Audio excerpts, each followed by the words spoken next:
Gaza फ़लस्तीन में Israel की बर्बरियत के ख़िलाफ़ हैदराबाद में मज़लूमों की हिमायत में एक मुज़ाहरा किया गया।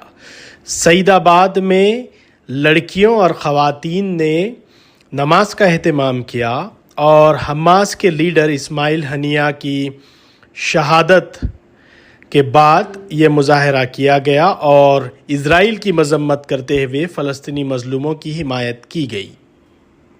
Today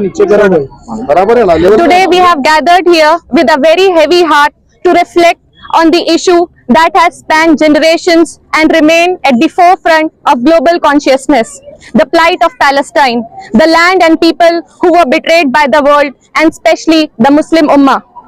This issue is not just a territorial dispute or a border issue or a political dispute as spread and pushed by the liberals, but this is the religious issue, and it is the issue for Muslims as well.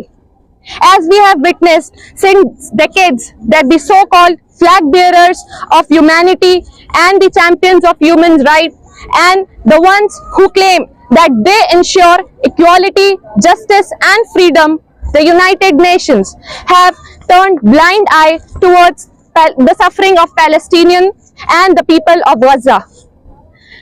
And they have proved to be of absolutely no use.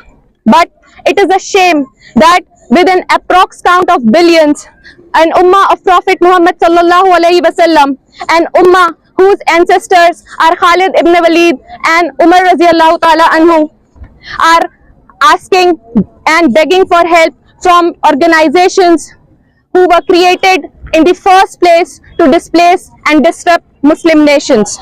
So it is foolishness on the side of Muslim to expect any good from United Nations or any other organization.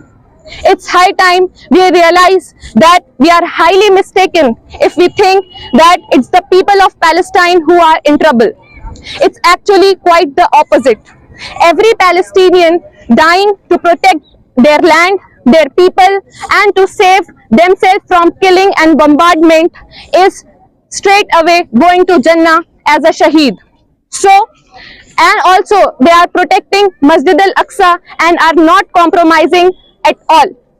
So it's a lesson for Indian Muslims as well to take heed and to get in action to save their own people, because we see every day that Muslims are being lynched, their mosques are being destroyed and they are humiliated in the broad daylight and no one is paying attention. So it's important that we also learn from the courage and bravery of the Palestinian people.